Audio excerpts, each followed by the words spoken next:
It's Nikki Bedi on BBC London 94.9, and the time is 9 minutes past 4. And sitting before me now is the lady known as the complaining cow. Well, you're not really the complaining cow, are you, Helen? This is Helen Dewdney in front of me. Well, I think I am, but, friends call me a lot worse, so... We won't go into that then. So Helen's website, thecomplainingcow.co.uk. Many of you will know it already. You'll be very familiar with Helen and her work. But now, in my hand, addressed to me actually, is a book that is the result of 30 years of your understanding all sorts of consumer worlds and little factions and issues that we all face as consumers. The idea of complaining, it doesn't come easily to British people, does it? No, I think it's for a number of reasons. I think the British, are known for their stiff upper lip and they don't like to complain. But also we keep seeing people are being fobbed off a lot by companies. So if they don't know their legal rights, even if they do try and complain, they're easily fobbed off, which is a big issue, I think, in Britain. And in reading the book, there were certain things that are, exactly that issue, when it's about, you won't affect your statutory rights, things, I'm reading it thinking, oh my goodness, I have completely bought what I thought was a legal statement. We can go into details in a little while, but I do just need to say, if you have a complaining story for us, please share it. Are you like Robert Elms? Do you believe that complaining is actually not British, it's too American and you don't do it? And maybe because Helen is here and she is an expert, if you've got a question for her, she can pop on her headphones and listen to you and maybe give you the advice that you've been seeking for a long, long time. Alternatively, you can buy the book because it pretty much covers off every area you might be thinking about. But if you do want to ask Helen a question, or you've got something that you want to just put out there on the airwaves, 0207 224 2000 is the number to dial. If you're texting, the digits are 81333. Start your message with the word London. And if you're emailing, it's just Nikki, Nikki, at bbc.co.uk. So, Helen, why did you decide to actually put all this nous and information and advice into a book? What was the demand for it? Well, I started the blog sort of back in the summer of 2012. As a hobby, as these things often are, and I just started to share my stories of how I'd gained redress and found that people were finding that useful. And I gave some tips and gave some advice about your legal rights. And as the blog grew in popularity, I was getting asked more and more about people's rights, and they were quite often very, very, very simple issues that people just did not know how to go ahead with them. And so when I looked at it, I thought there's a few websites, a few well-known websites that you have to search through to find information, but you don't know what you don't know. So if a store tells you, this is X, this is our policy, then people go away and believe it. And I looked to see if there were any books, and there haven't been, many books for some time that are up to date. And so really it was sort of due to popular demand, really, and to fill the gap. Fill a gap, exactly. The third chapter in the book analyses the type of complainer that you are. So the professional complainer. Now that title annoys you, but that's... You often get asked whether you are a professional complainer, and you think it's an utterly ridiculous term. You haven't trained as a complainer. You haven't got any qualifications. But what is it that you do that why would people say you're a professional complainer? How would you describe yourself then? I would describe myself as an effective complainer, because when I complain, I get results. And that's the bottom line. What's the extreme complainer? The extreme complainer, I think there was a programme recently showing extreme complainers that just take it to the nth degree, that just will keep on and on and on. Quite often, if they're complaining to the council, quite often it's just costing the council money, and they don't sort of see that. And if they're carrying on to retailers saying they don't like the colour of the carpet, or when they've actually gained redress, they've got their money back for a faulty item, and they're just going for more and more. It's it's a case of being reasonable, which sort of brings up the dishonest complainer as well, and that's That's somebody who basically doesn't just waste time, but they make up stories and complaints, don't they? Yeah. How often is that the case, do you think? I mean, I know you wouldn't have percentages, but does that happen a lot, or is it? I don't know. I mean, I hear about it sort of occasionally. Sort of people, it isn't something that I think that people will admit to, but you hear occasionally, you might see on social media somebody tweeting saying, "Oh, I've just got this out of X retailer, or I've just got that out of work, my service," and I just think it sticks in your throat because it actually doesn't do anything for effective complaining. Well, I have been known to absolutely lose it completely on a telephone line with somebody, who is stupid and not listening. Yes, I know exactly what you mean. You know what I mean, don't I won't you? use the phone. Yeah. No, I agree with that. But I think in general, I'm what you haven't described me exactly, but I'm sure I fit into the. I'm timid. I start and I sort of like, I'm really sorry, but I sort of apologise first of all.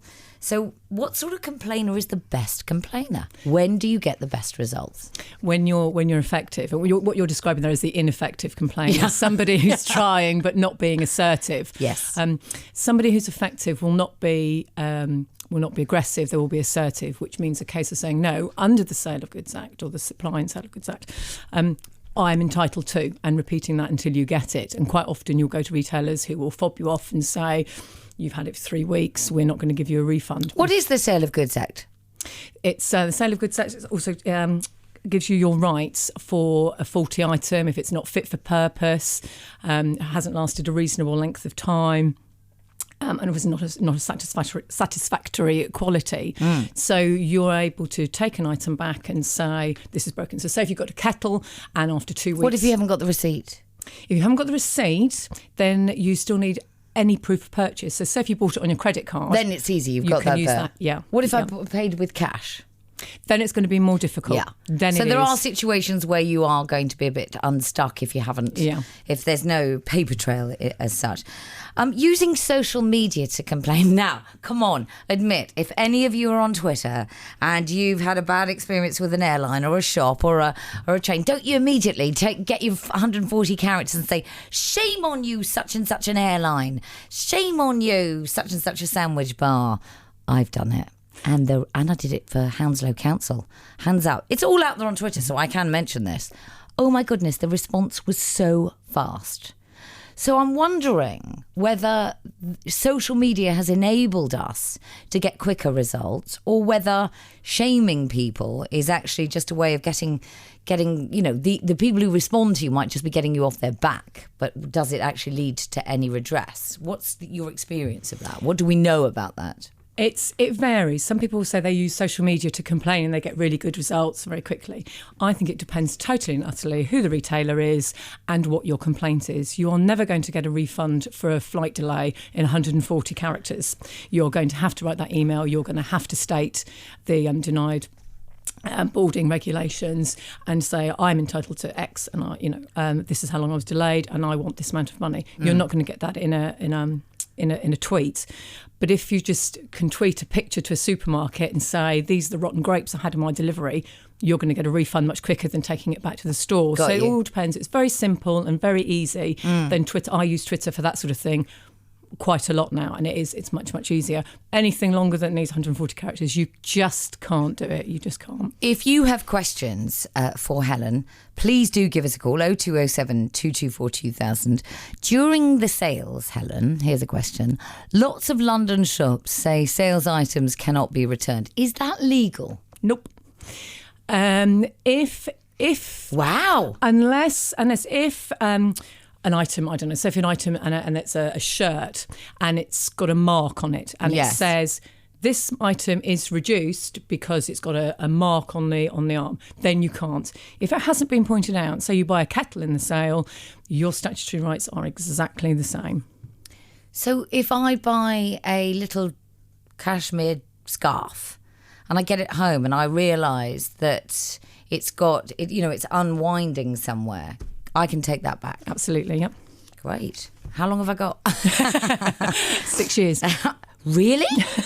If only, hey? For a refund or replacement, you've got up to 4 weeks at the moment until October, when it becomes 30 days to get a refund. And common fob-offs, because you've got a whole area of the book that is common fob-offs. Under the Consumer Rights Act 2015, Sale and Supply of Goods Act 1994 for purchases made before 1st of October, this is what you're talking about. What does that actually mean to us? What do we need to understand by words like warranty, words like under the Consumer Rights Act?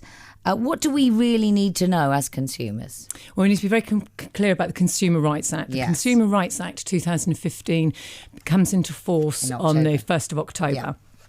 And that replaces, amongst other things, the Sale and Supply of Goods Act 1994, also known as the Sale of Goods Act 1979. But it still covers the main things, that it must be fit for purpose, it must be satisfactory and last a reasonable length of time. So when you get your faulty kettle, you can say, this is faulty, it's not working, and you are entitled to a refund, replacement or repair.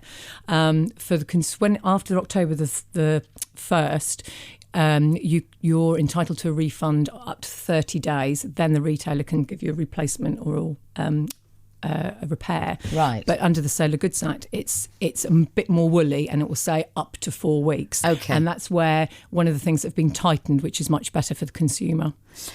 Real example of complaining about cafe service. Now, this is you and your mother and your cream teas. Do you want to tell us this story? Can't remember it now. Oh, okay. Well, or in fact, just tell us, as British people who just don't want to upset anyone, how do we complain about something not being right with our food or our drink? Well, I have to say, I do find that one quite difficult, because you always wonder what might happen in the kitchens if you complain about something. Gob in your soup. Yeah, and I know lots of people find out and say, I would never do that. But for the same amount of people, there will be people who say, I've worked in X shop and I have done that. So it is a little bit more difficult. But I think for that particular story, we were complaining about nothing being available, and it was a cream tea not being available at 1 o'clock in the afternoon. So, if you live in the West Country like my mother does, you do expect, if you're going to advertise a cream tea in the afternoon, you expect it to be there. But that was down to poor management, and they dealt with it. But I think it is hard. But you should complain at the time if they bring a bad meal. If something's undercooked, you have got to return it. You just say that there, and then you say, sorry, this is undercooked, and do not pay for it. Yeah. And so it is do not pay for it. It's not that you would, okay, interesting. Or they can, unless they bring you a replacement meal. Yes. And then I would argue that under the Supply of Goods and Services Act 1982, it still wasn't very good service, so you certainly don't have to tip, and you can certainly take money off the bill. And in general, anybody who wants your custom back again, they're going to just make it right for you, aren't they? Well, you'd like to think so, I would. Wouldn't you? Yeah. I always think, that actually for a retailer, a complainer, an effective complainer is the most useful tool that they have, because it's an indication of your standards and your holes. If I walked away and didn't tell them I just didn't use their store again, they wouldn't know. They don't know what they don't know. Whereas if you tell them this is what's wrong, they can put the things right, and so they should be thanking you. Yes. But it is very rare.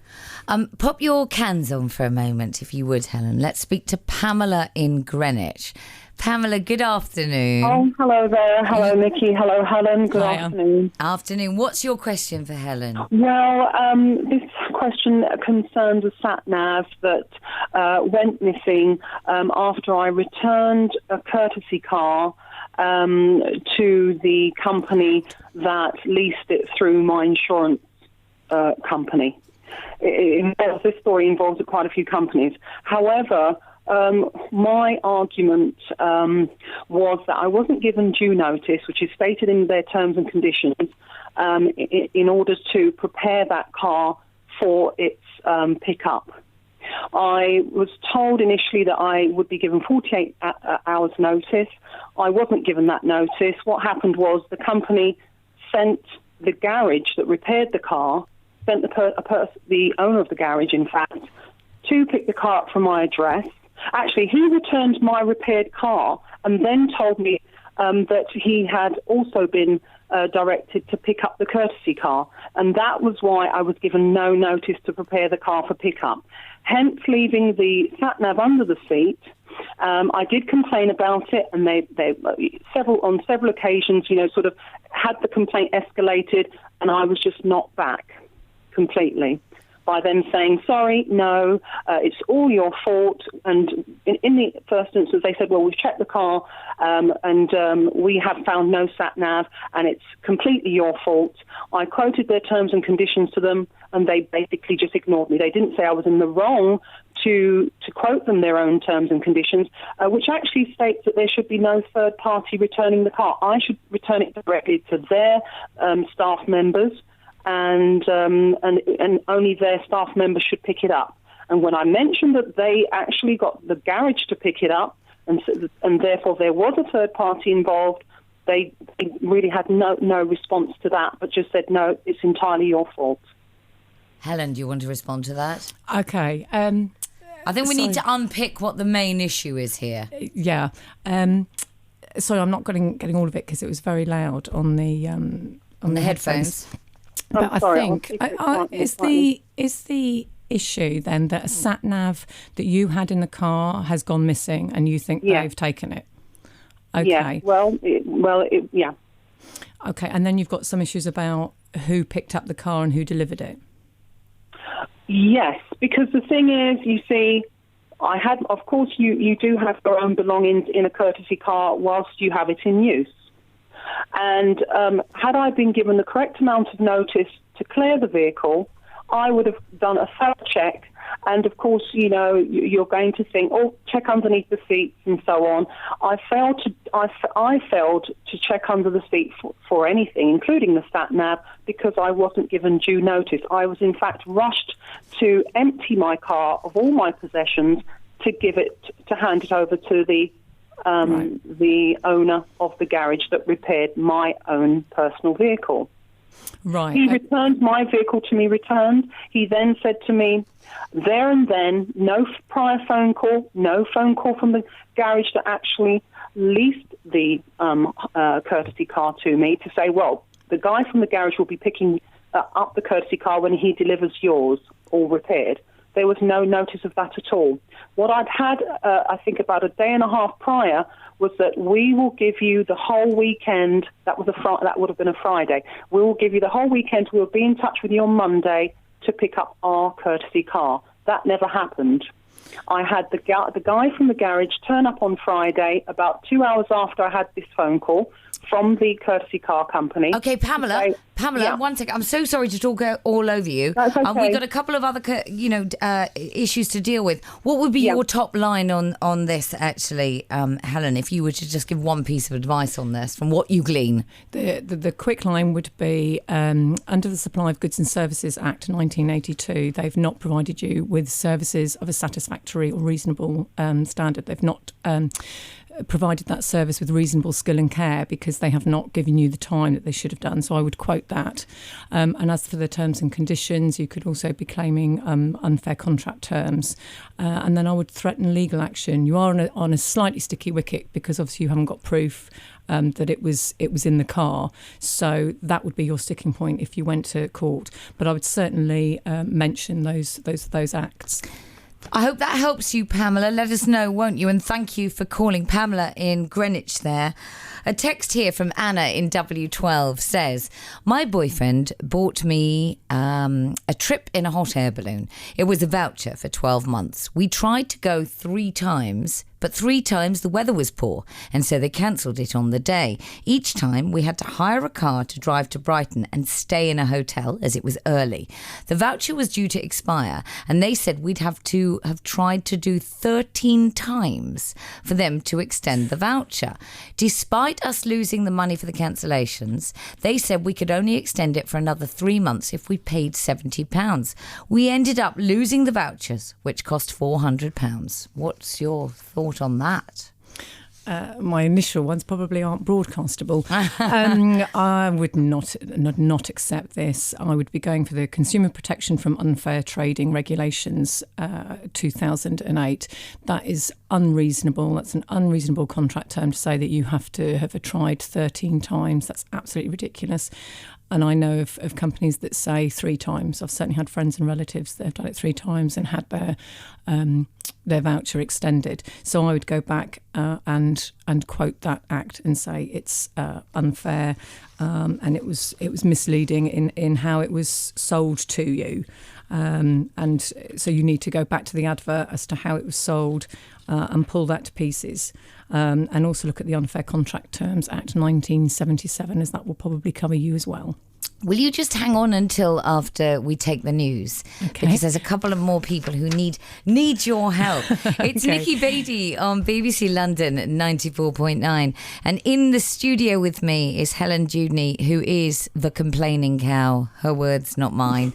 Many of you will be familiar with her website, thecomplainingcow.co.uk. She's now written a book about how to complain, and it is full of so much incredible information and stuff that was a revelation to me as well.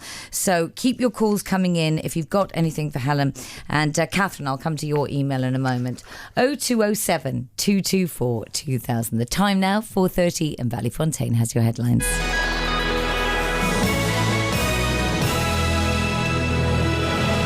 Thanks, Nikki. It's been announced that there are going to be fresh strikes on the London Underground as part of a row over plans for the night tube. The RMT union says there'll be two 24-hour strikes starting on Tuesday the 25th of August and ending on Friday the 28th. In effect, it means the network will be disrupted for 4 days. Jeremy Corbyn's urging caution over an opinion poll that suggests he's on course for a decisive win in the Labour leadership contest. A YouGov poll for The Times puts the Islington North MP 32 points ahead of his closest rival, Andy Burnham. But he's told BBC London 94.9 it's still early days. A 28-year-old Camden man who posed as a police officer to con elderly people out of money has been jailed for 4 years. Blackfriars Crown Court heard how Mubin Chowdhury of Dombey Street telephoned elderly people posing as a detective constable or bank official to get their bank account details and debit cards. Tower Hamlets Council's announced that the unexploded World War II bomb uncovered at a building site in Bethnal Green has been safely defused. The £500 bomb was discovered by builders in a basement in Temple Street just before lunchtime yesterday. Emergency services attended and people living within 200 metres of the site in Temple Street were evacuated, with many forced to spend the night in a nearby school hall. And London's weather this afternoon will continue to see plenty of sunshine with just a little patchy cloud here and there. With light winds, it will feel warm in the sunshine with a maximum temperature of 22 degrees Celsius. That's 72 degrees Fahrenheit. Now for London's travel with Pippa. Thanks, Fanny. Victoria Line running with severe delays following an earlier police incident at Finsbury Park. And we've still got disruption for Greater Anglia services following signal problems at Liverpool Street. The Stansted Express is now running every 30 minutes. M25, 2 lanes still blocked clockwise, junctions 24 to 25.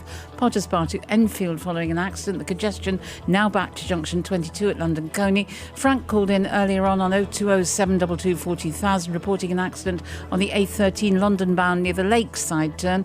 Gridlocked at the time he rang for about 2 miles earlier on, and it's still looking slow. It looks as if it's open, but very slow in the area. The 126 also delayed northbound coming up from West Thurrock Way towards that junction. If anybody else has any travel news, do get in touch. You're welcome to call, text or tweet us at BBC Travel Alert. Brockley Rise has reopened following a closure at the junction with the South Circular due to an accident earlier to the south of Brockley Hill Park. So buses 122, 171 are on their normal route. As you heard in the news, the World War II bomb found on Old Bethnal Green Road and Temple Street has been made safe and has been moved, and those roads are now open. Blackwall Tunnel Northern Approach queuing southbound from Gillender Street. Queues on the A13 Alfred's Way building now from the Beckton roundabout up towards Barking. Pippa Sparks, BBC London 94.9. The next travel at 2:45.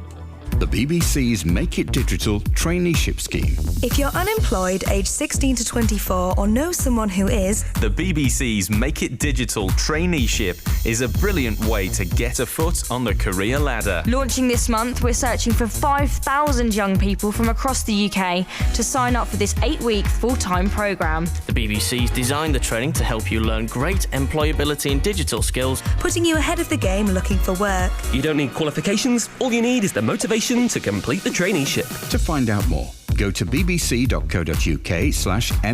trainee. That's all one word, or pop into your local job centre. The BBC's Make It Digital traineeship scheme, inspiring digital creativity for the next generation. For the next generation and for us, coughing in the background there. Do you need... Oh, you've got some water there, haven't you? Is the complaining cow. Helen Dewdney is in the studio with us. She's written a book. Well, she's put together all her knowledge so that we've got a guidebook, a consumer guidebook to getting refunds, redress and results, to understand our consumer rights. So if you've got any questions, Helen will be here for a little while longer. 0207 224 2000. Here's somebody whose subject line says, have had excellent luck with complaining. Catherine Halloran says, recently returned a faulty kettle to Sainsbury's. It was leaking at the bottom. It was their own brand and was at least 2 years old. They gave me the equivalent new one. I often return food to supermarkets that goes off too quickly, like vegetables before date. Always get a refund. Well, I'm glad you're so happy, Catherine. What's your reaction to somebody complaining well like that? My first reaction about the kettle is that is your legal requirement, your legal right. entitlement. That a kettle should last more than 2 years, so you're legally entitled to a replacement, repair or refund up to 6 years. It always intrigues me when people say this is really excellent service, this is really good service. It's not, that's basic. If they'd offered you more, then it's exceptional service because they've gone over and above. But there, they've given you your legal right. This is, again, somebody who's got a successful complaining story. I went out to dinner with friends, but after eating, on the corner of the menu, it said the meat was halal. Some of us don't eat halal, so we complained and we got a voucher to come back. That's from G in W1. But did you go back, G? That's what we need to know. If you want to be in touch, 0207 224 2000. There's just a couple of things that I wanted to run by you. So I have a personal story, and that is, I just went away to Canada and the States for a few days, and I didn't get a North American roaming package and all the things I should have done. I was not organised, and I was using a lot of data each day, and I got the text from my phone provider saying, you have now used £90 worth of data. You have now used £110 per each day. And I'm just thinking, well, I can't help this right now. I'm here. I'm in a very difficult family situation. It is what it is. What an idiot. I'm spending more on my phone than I did on my flight. So I carry on, and then I'm trying to be very careful. I'm switching off data roaming, EU data roaming in certain places, and only putting it on when I really needed to. And then they cut off my service completely. And they sent a text saying, please use this number. So it was like 45111, whatever it was, which you can't use because the phone is off. So the next one is an 0207 number or whatever it was. It was a landline. And obviously I can't use my mobile, so I have to use my hotel room phone because that is the only access I have to a phone.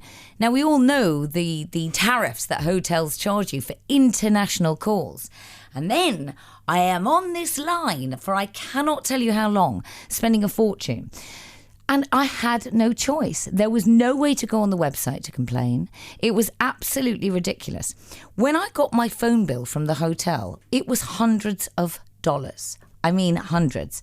Now, what I should have done is to send that bill to my phone company and say, you didn't offer me any alternative and this is what it's cost me, as well as you inconvenienced me.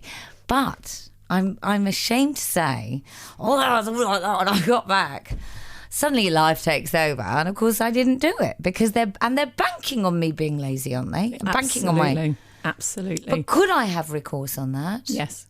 Could I? Because they didn't give you any warning. If it's not in the terms and conditions that they it probably was somewhere. Then you could go for unfair contract terms. So it depends. I would say that... How long would it take me, though? Oh, probably ages, because I think the communications sector is probably the worst at communication. Is it? I always say that. They're appalling. I've taken communications companies to the Ombudsman twice in the last few years. Oh, One, wow. both times, obviously. But yes. They're just appalling. They're just... They will go on and on, and people will say, oh, Sky's bad, Virgin's bad, all these people. But they're all as bad as each other. Okay, that's what I get. They're all as bad as each other. And but do you think it's our duty when we go through something like that to complain for the rest of the population who might follow? We would be protecting them if we put something right. Do you think it is our duty to complain? Well, I think so. I mean, I took Tesco to court in 2013, and it wasn't a huge amount. It was for £80. It was £40 of vouchers that were doubled up, and their system didn't work, and they said, use your credit card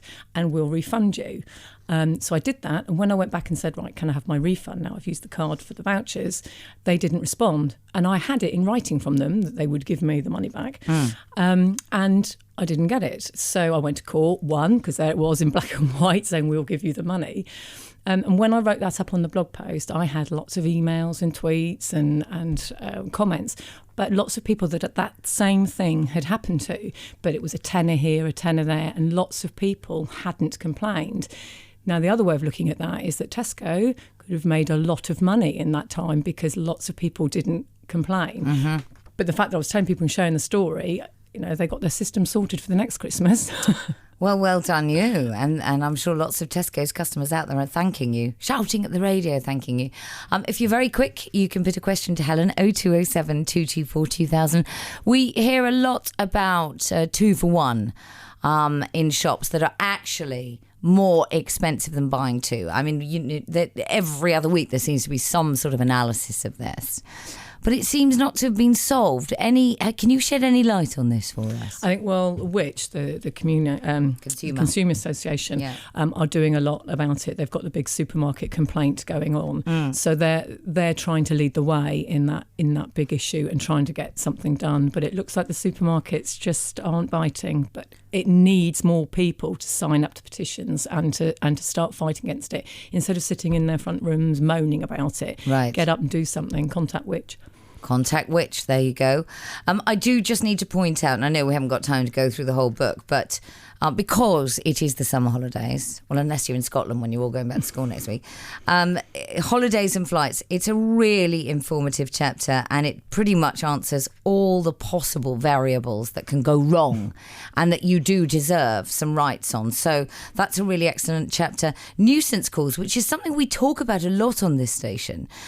You will know what you can do there. And then even, by the way, noisy neighbours. Who'd have thought there'd be a whole chapter about noisy neighbours? Because, of course, that can change somebody's life completely, can't it? And you do have rights. You most definitely do.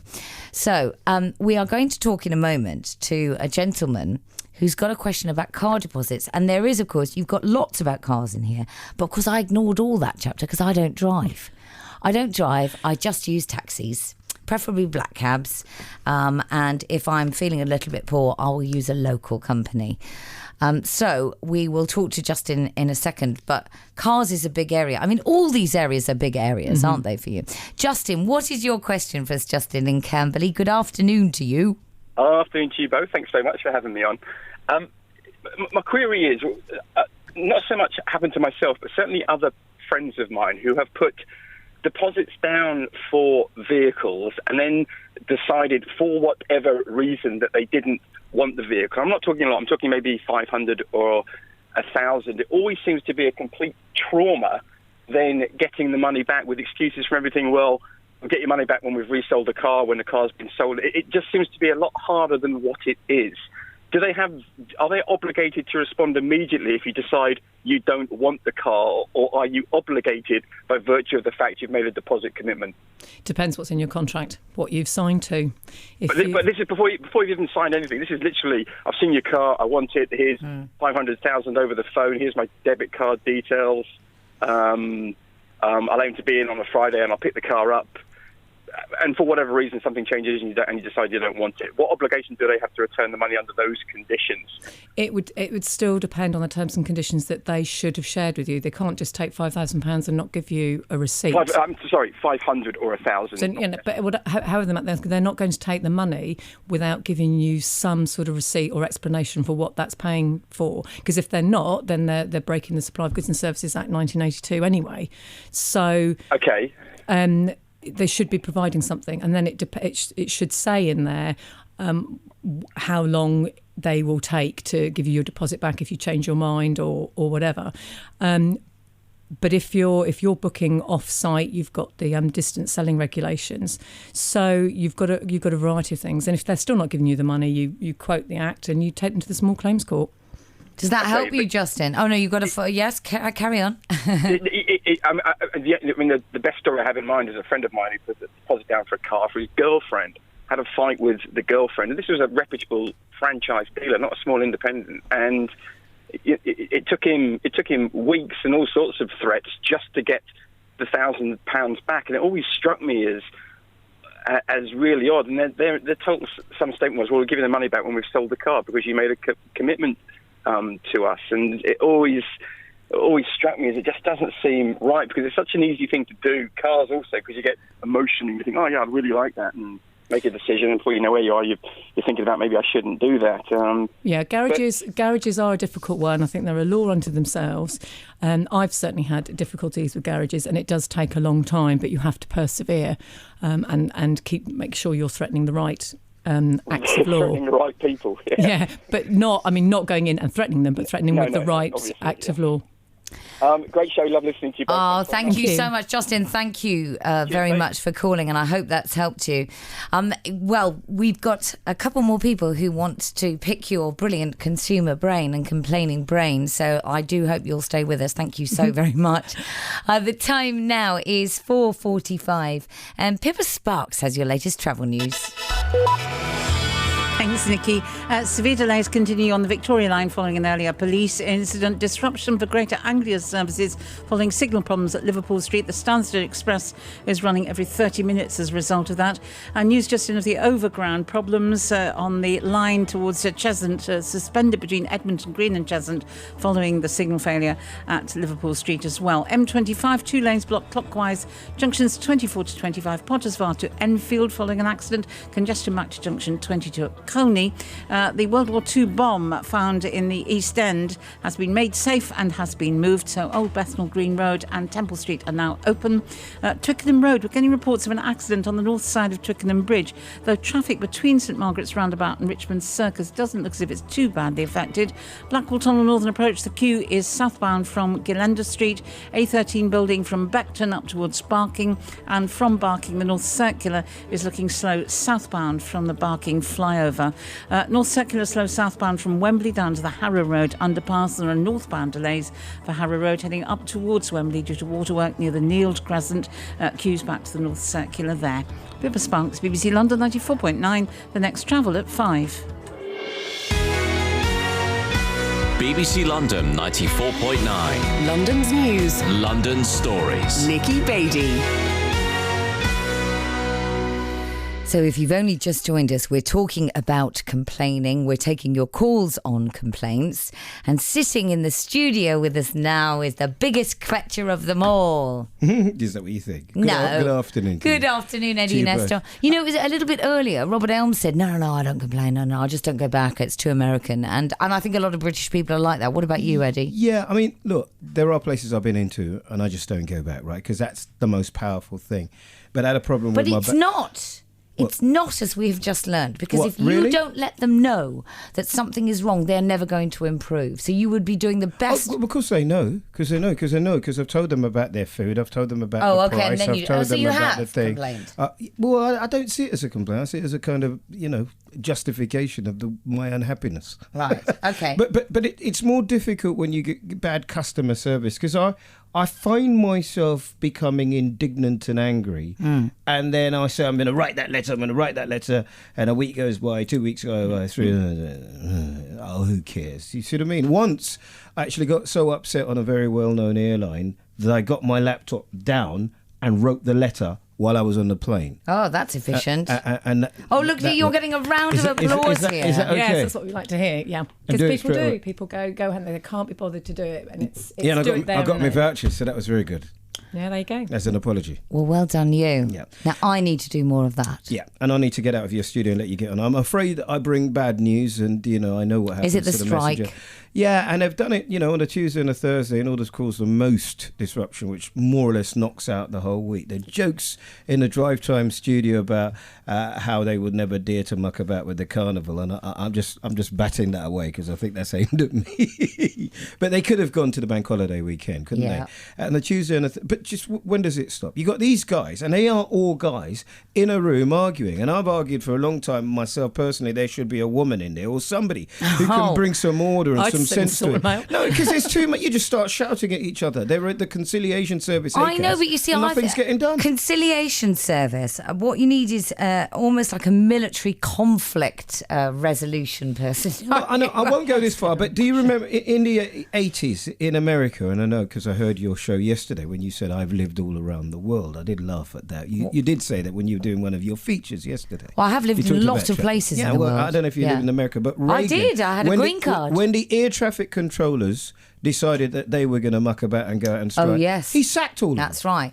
Well, I think I heard you say that the other day. Yeah, but I don't know that that's the great and the right way to do it. I think that some kind of negotiation has to take place. If you've got a hospital appointment, if you've got to take your children somewhere, if you've got to be somewhere, do something, and your whole day is disrupted, and I still don't know why, because they want to run a night tube over the weekend. So we'll try to get to the bottom of it. Well, but that's good something luck I'd like to with that. What can I do about it? I'd like to complain about the strikes. Yeah. Can I do anything about that? Well, it's hard about the strikes. You can certainly complain about delays. Eddie, have a really, really good show. And if you have got things to say on either side of the argumentative debate about the tube strike, please do let Eddie know. 0207 224 2000.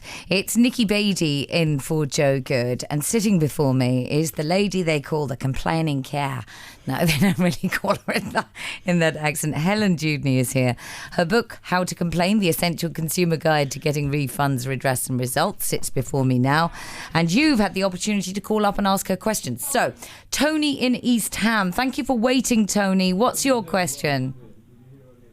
Hello, Tony, wrong line. Hello, Tony. I'm so sorry I didn't bring you up in time. Hello. Hello, Tony. Hello, sorry about that. Good afternoon. Afternoon. Mine's quite sort of basic, I think, but you tell me more.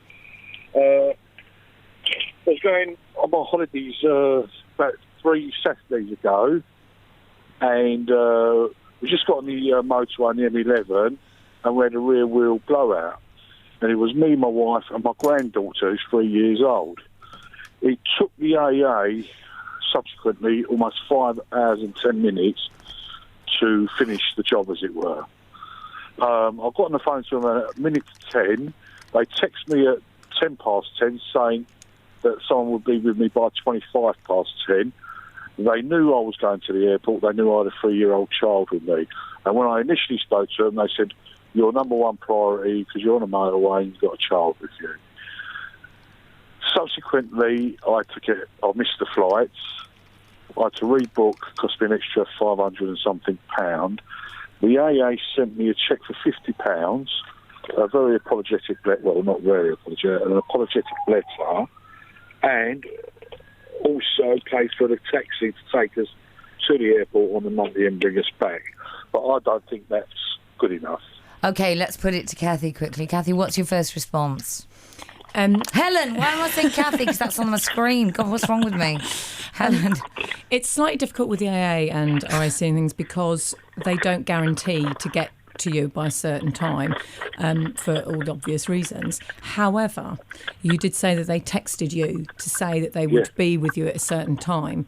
Now, I would take that and use that as evidence that they are in breach of the Supply of Goods and Services Act 1982 because they haven't provided the service with reasonable skill and care because they've told you a time that they didn't meet. So I would write back and say that you're entitled to the extra costs that you incurred. I don't know, to be fair, if you'll get very far. You could then also threaten small claims court. It might be a test case. It would be very, very interesting. I'd love to see it go to court. It would be a very interesting case. But I think it's worth pushing because they texted you to say they would be there at a certain time and they've not met that, so that they've broken the contract. They've broken the contract that they had with you. Tony, I hope that works for you, and be in touch and let us know if it does, won't you? I will do. Thank you. I mean, it'd be interesting to know because, as I say, they sent me a schedule of all the events of that day. Yes. And they clearly put down everything what I've just told you. Exactly. So and I've got the text with exactly. me as well. That's why Helen's Use saying that as you your may evidence. well have Use your a evidence. case. Tony, thank you so much for bringing that up. And obviously, we don't have a response from the AA, so we don't know what it is from their side. But all these things are interesting in terms of where we can potentially take a complaint. And finally, Jim in Kent. Jim, good afternoon to you. Good afternoon. Now, you have got a situation where you had a scooter stolen. Yep. Is that I'll right? tell you the story. Yeah, I'll tell you the story. Yeah, tell us the Quickly tell you story. We had a motor scooter stolen from outside our home 3 weeks ago, and the police phoned up on Saturday to say that they'd found it and they'd had it towed to a pound in some 35 miles from our home. Right. So I went over to this pound today to look at this vehicle. The people were very unhelpful. We had I had my passport and a separate ID, and they said that's not acceptable. They needed the form, the registration document, and they showed me this motor scooter, and basically it's beyond economical repair. The parts have been stolen. It's just a shell, and it's been left there. Now, they're asking us for £150 for a towing fee plus £10 a day storage. I haven't got a contract with them. Am I liable for this money? It's difficult because it's the police that towed it, yeah? Yeah. Well, I mean, you're sort of coming into sort of criminal rather than consumer law, but I would think that the police should have advised you that they were doing that. I would think your first port of call is probably the insurance company and see what they say. Well, I appreciate that. But this scooter, this motor scooter, was new maybe 4 or 5 months ago. It's just over £600 new. The insurance access is £300. We don't feel it's worth pursuing an insurance claim.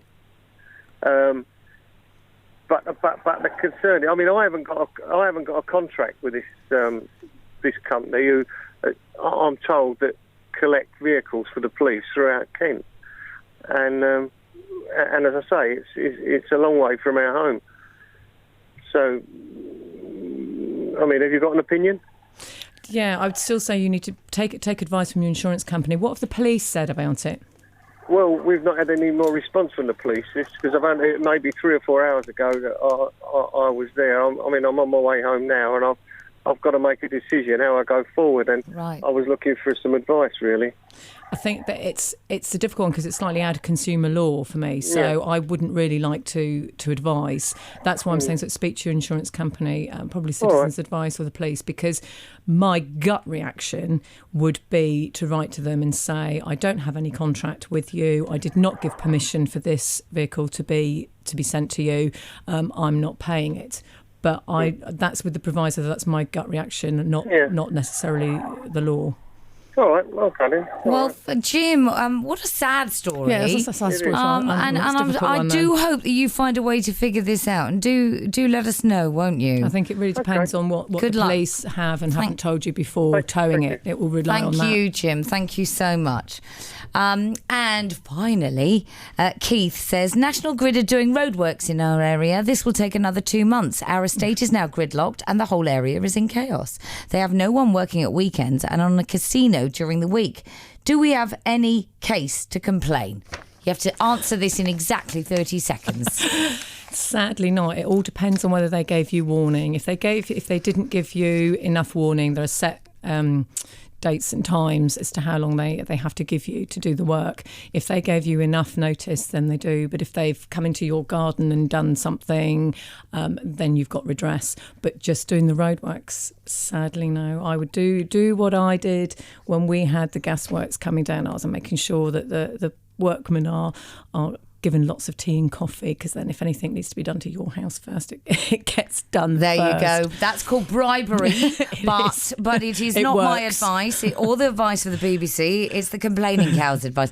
We had a whole lot more emails, and I'm so sorry that we didn't get a chance to get round to them. You can, of course, go to Helen's website, allthews.thecomplainingcow.co.uk, and her book is available to buy now. It's called How to Complain, the Essential Consumer Guide to Getting Refunds, Redress and Results.